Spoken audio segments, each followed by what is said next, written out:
Hello friends, नमस्कार, वंदे मातरम, जय हिंद। कैसे हैं आप सब? उम्मीद करता हूं बहुत ही अच्छे और शानदार होंगे।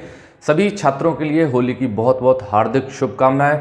होली का बहुत ही आनंद लिया होगा आपने, रंगों के साथ होली खेली होगी। और इसी के साथ एक बहुत बड़ी बिग अपडेट है एसएससी जीडी के उन तमाम अभ्यर्थियों के लिए जिन्होंने 2022-23 में एसएससी जीडी का एग्ज़ाम दिया है। कल मैंने लाइव सेशन में जैसा कि आपको बताया था कि मॉर्निंग में एक बहुत बड़ी बिग अपडेट देने वाला हूं आपको रिजल्ट और फाइनल आंसर की से रिलेटेड।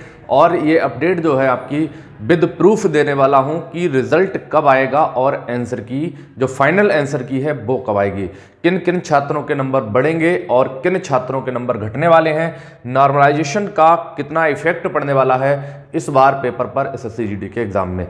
देखिए विद्यार्थियों, बहुत ही बड़ी अपडेट है, तो वीडियो को लास्ट तक जरूर देखिएगा। और जो साथी पहली बार हमारे चैनल पर आए हैं प्लीज़ वो चैनल को सब्सक्राइब कर लें और बेल आइकन दबा लें, क्योंकि इससे संबंधित अपडेट्स मैं ऐसे ही देता रहता हूं। और भी कोर्सेज जो हैं एसएससी जीडी, जो आने वाली नई भर्तियां हैं, उत्तर प्रदेश पुलिस भर्ती, यूपी टेट, उन तमाम भर्तियों के लिए हमारे चैनल पर आपको जो है फ्री ऑफ कॉस्ट जो है पढ़ाई के संबंधित वीडियोस आपको मिलती रहेंगी। तो साथियों, सभी लोग चैनल को सब्सक्राइब कर लें। चलिए शुरुआत करते हैं। सबसे पहले हम बात करेंगे एसएससी जीडी की रिवाइज्ड आंसर की और रिजल्ट की जो बिग अपडेट है उससे संबंधित।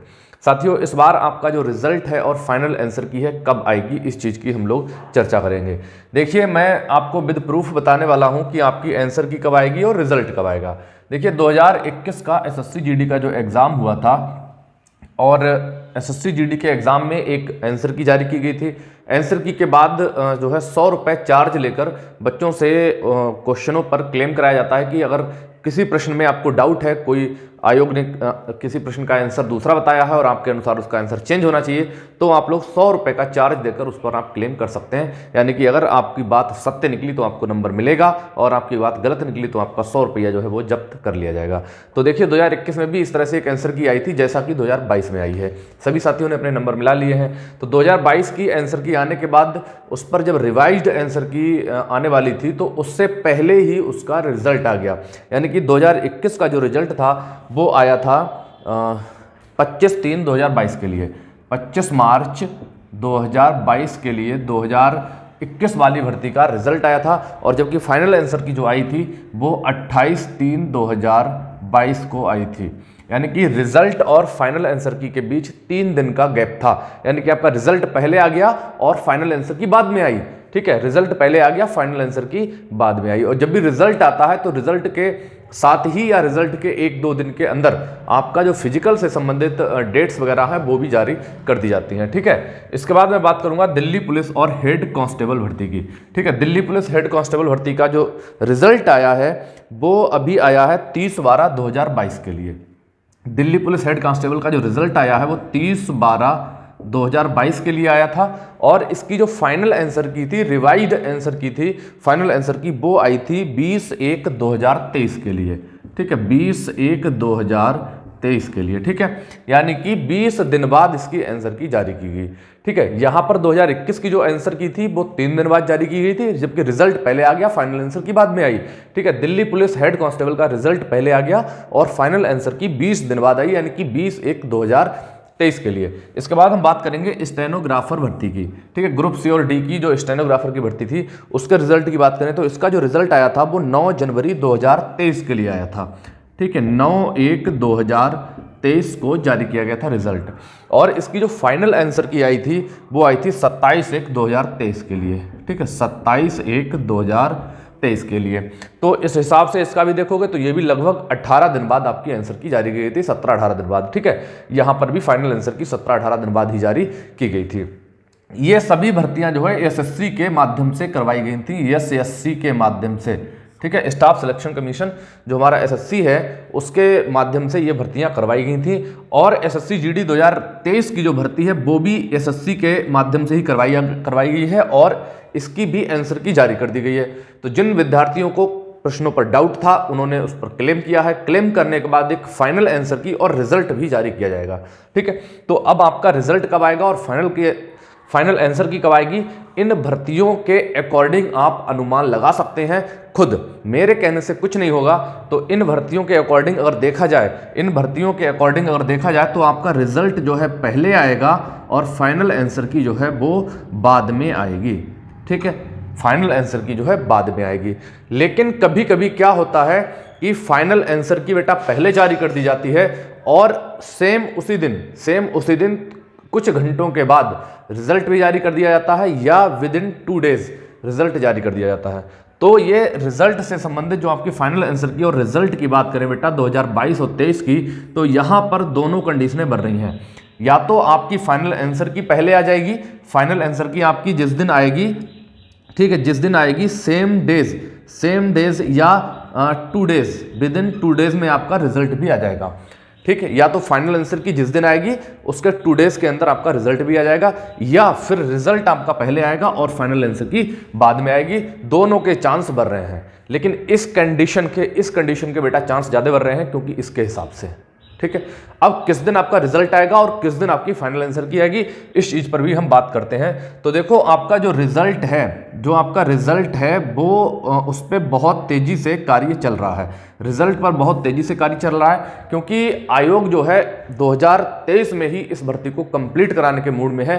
बिल्कुल, क्योंकि आगे आने वाला चुनाव है और इस बार प्रधानमंत्री जी जो है इस बार चुनाव जीतने के फुल मूड में है, तो वो चाहते हैं कि इस भर्ती को बहुत जल्दी करवा के सभी विद्यार्थियों को रोजगार दे दिया जाए। तो बेटा इस लिहाज से देखा जाए तो आपका जो रिजल्ट है वो मार्च महीने के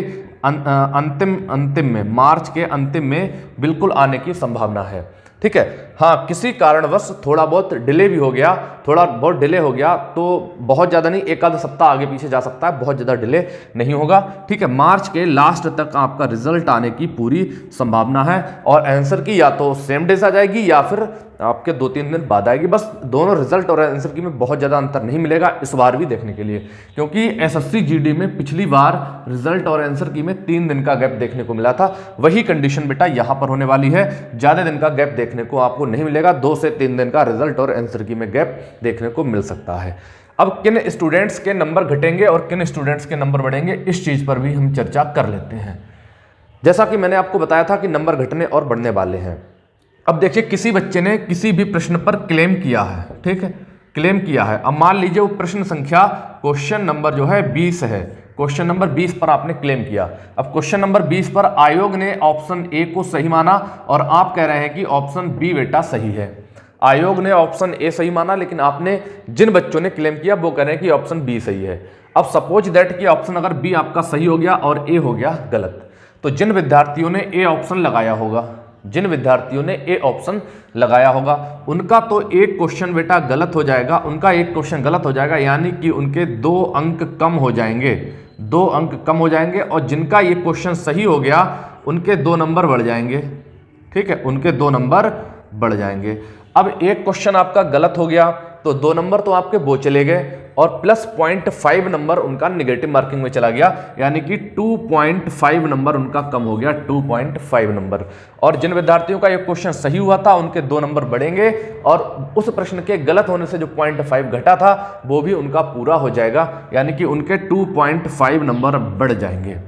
तो इस लिहाज से देखें तो जो क्लेम के मेरे अकॉर्डिंग आपके कम से कम 3 से 4 प्रश्न आपके इस तरीके से 3 से 4 प्रश्न ऊपर नीचे हो सकते हैं, 3 से 4 प्रश्न ऊपर नीचे हो सकते हैं विद प्रूफ मैंने आपको बता दिया है। और जो विद्यार्थी जिन्होंने क्लेम नहीं किया है, ठीक है, जिन्होंने आरटीआई नहीं डाली है, उन विद्यार्थियों के नंबर घटेंगे या बढ़ेंगे ये भी मैं बता दूं कि जिन विद्यार्थियों ने उस पर आपत्ति दर्ज कराई है अगर उनके नंबर घटते बढ़ते हैं तो जिन विद्यार्थियों ने नहीं कराई है उनके भी नंबर घटेंगे बढ़ेंगे। यानी कि आयोग जब भी किसी प्रश्न पर फैसला लेगा तो वो सभी विद्यार्थियों के पक्ष में लेगा, किसी उस विद्यार्थी के पक्ष में नहीं लेगा जिसने क्लेम किया है।